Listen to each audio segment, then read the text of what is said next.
বিসমিল্লাহি ওয়াসসালাতু ওয়াসসালামু আলা রাসূলিল্লাহ আম্মা বাদ। সম্মানিত দর্শকবৃন্দ, আজকে আপনাদেরকে জানাবো ঈদের আগের রাত্রে যে সমস্ত আমাদের করণীয় আমল রয়েছে এবং বর্জনীয় আমল রয়েছে সেই বিষয় সম্পর্কে। আল্লাহ পাক রব্বুল আলামিন বান্দার সবসময় কল্যাণই চান এবং আল্লাহ তাআলা চান যেন প্রত্যেকটা বান্দা খুব সহজে আমল করে জান্নাতে যেতে পারেন। এজন্য বিশেষ কিছু দিন রেখেছেন, যেই দিনে আপনি অল্প ইবাদত করবেন কিন্তু আল্লাহ পাক রব্বুল আলামিন আপনাকে প্রচুর পরিমাণে সওয়াব দান করবেন।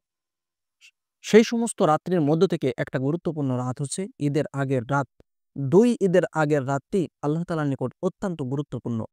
হযরত আবু উমামা রাদিয়াল্লাহু তাআলা আনহু থেকে বর্ণিত, রাসূল সাল্লাল্লাহু আলাইহি ওয়াসাল্লাম ইরশাদ করেছেন, মান কমা লাইলাতাল ঈদাইন মুহতাসিবান বিল্লাহ লাম ইয়ামুত কলবুহু ইয়াওমা তামুতুল কুলুব।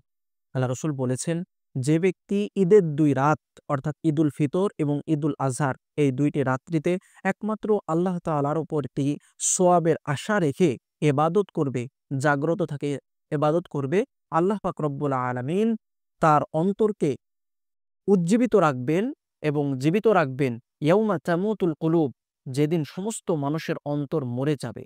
অর্থাৎ কিয়ামতের দিন বিভীষিকাময় অবস্থায় যখন সমস্ত মানুষের অন্তর একেবারে বেচেইন অস্থির অবস্থায় থাকবে, ওই সময় আল্লাহ পাক রব্বুল আলামিন তাদেরকে সুন্দর জীবনযাপন এবং সুন্দর পেরেশানি মুক্ত জীবন দান করবেন। আরেকটি হাদিসের ভিতরে এসেছে, আল্লাহ রাসূল সাল্লাল্লাহু আলাইহি ওয়াসাল্লাম উল্লেখ করেছেন, মান আকামা খামসা লায়ালিন, যে ব্যক্তি ৫টি রাত একমাত্র আল্লাহ তাআলার সন্তুষ্টির জন্য জাগ্রত থেকে ইবাদত করবে, ওয়াজাবাত লাহুল জান্নাহ, আল্লাহ পাক রব্বুল আলামিন তার জন্য জান্নাতকে ওয়াজিব করে দিবেন।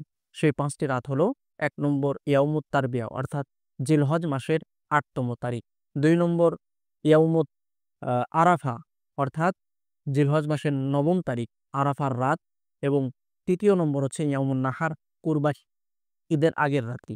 ৪র্থ নম্বর হচ্ছে ইয়াউমুল ফিতর অর্থাৎ ঈদুল ফিতরের আগের রাতটি। আর ৫ম নম্বর হচ্ছে লাইলাতুম মিন নিসফি শাবান, শাবান মাসের ১৪তম তারিখের দিবাগত রাত। এই ৫ রাত যদি কেউ ইবাদত করে কাটায়, আল্লাহ তাআলা তাকে জান্নাত ওয়াজিব করে দিবেন। কিন্তু আমাদের সবচেয়ে পরিতাপের বিষয়, আফসোসের বিষয় হচ্ছে, যখন আমাদের এই রাতগুলো আসে, ঈদের রাত্রিগুলোতে আসে, তখন মানুষ গান বাজনা, অন্যায় অশ্লীল বেহায়াপনার মধ্য দিয়ে এই রাতটাকে কাটিয়ে দেয়। অথচ আল্লাহ রাসূল সাল্লাল্লাহু আলাইহি ওয়াসাল্লাম নিষেধ করেছেন, বরং ইবাদতের মধ্যে রাতটিকে কাটাতে বলেছেন। আর আমরা গান বাজনা, এরকম বেহায়াপনা অশ্লীলতার মধ্যে কাটিয়ে দিই। অথচ গান বাজনার ব্যাপারে আল্লাহ পাক রব্বুল আলামিন সূরাতুল লোকমানের মধ্যে ইরশাদ করেছেন অত্যন্ত কঠোরভাবে, যে ওয়ামিনান নাসি মাই ইয়াশতারি লাহওয়াল হাদিস, মানুষদের মধ্য থেকে যারা একমাত্র আল্লাহ তাআলার রাস্তা থেকে পথভ্রষ্ট করার জন্য তারা লাহওয়াল হাদিস অর্থাৎ অনর্থক কাজ করে, অনর্থক কথাবার্তা বলে। এবং লাহওয়াল হাদিস দ্বারা কি উদ্দেশ্য, এটা সমস্ত মুফাসসিরিনগণ বিশেষ করে আব্দুল্লাহ ইবনে আব্বাস এবং রঈসুল মুফাসসিরিন, তাছাড়া ইকরিমা, এছাড়া অন্যান্য যে সমস্ত মুফাসসিরিনগণ আছেন, তারা সকলে একমত এই বিষয়ে। লাহওয়াল হাদিস দ্বারা উদ্দেশ্য হচ্ছে যে গান বাজনা করা যারা করবে, আয়াতের শেষে আল্লাহ তাআলা বলেছেন, উলাইকা লাহুম আযাবুম মুহিন, তাদের জন্য যন্ত্রণাদায়ক শাস্তি রয়েছে। আবার সহিহ বুখারীর একটি হাদিসের ভিতরে এসেছে, হাদিস নম্বর ৫৫৯০।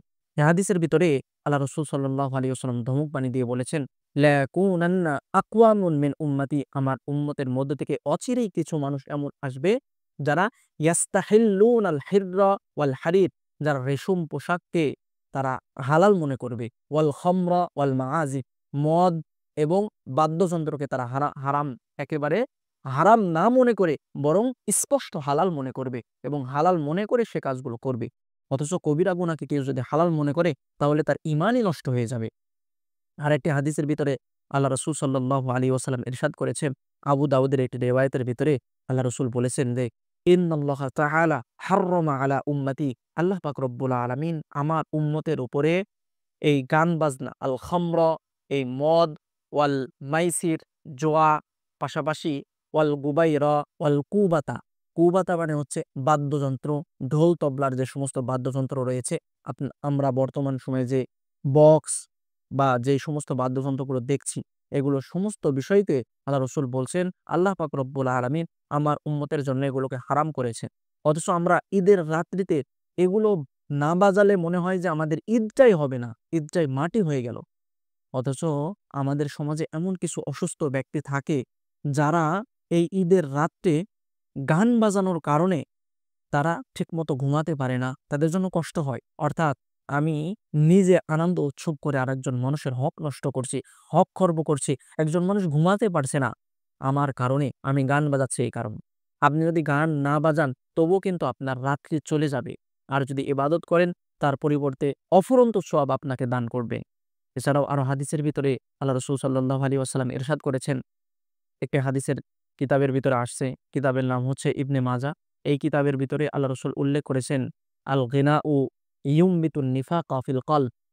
মানুষ যখন গান বলে বা শুনে, এসব কিছুই মানুষের অন্তরের ভিতরে কপটতা, মুনাফিকি সৃষ্টি করে। কামা ইউমবিতু আল মাউ ওয়াল বাকলা, যেমনভাবে পানি জমিনের মধ্যে ঘাস বা সবজি উৎপন্ন করে, ঠিক তেমনিভাবে মানুষ যখন গান শুনে বা গান বলে, এ সমস্ত কারণে মানুষের অন্তরের ভিতরে কপটতা সৃষ্টি হয়ে যায়। তখন তার কাছে ভালো কাজগুলো আর ভালো লাগে না, বরং খারাপ কাজগুলো ভালো লাগে। এজন্য আমরা সকলে চেষ্টা করব এই ঈদের রাত্রিতে আল্লাহ তাআলার ইবাদত করা, বেশি বেশি তাসবিহ পড়া, তাকবীর পাঠ করা, রাত্রি জাগরণ করে কোরআন তেলাওয়াত করা, জিকির করা, ইস্তেগফার পাঠ করা, বেশি বেশি দরুদ শরীফ পাঠ করা, শেষ রাতে উঠে দ্রুত উঠে আল্লাহ তাআলা সন্তুষ্টির উদ্দেশ্যে তাহাজ্জুদের নামাজ আদায় করা। এগুলো যদি আমরা করতে পারি, অবশ্যই আল্লাহ পাক রব্বুল আলামিন আমাদেরকে কাল কিয়ামতের ময়দানে বিভীষিকাময় অবস্থায় আমাদেরকে মুক্তি দান করবেন, আমাদেরকে নিরাপত্তা দান করবেন। আল্লাহ পাক রব্বুল আলামিন আমাদের সবাইকে তৌফিক দান করেন। আমিন।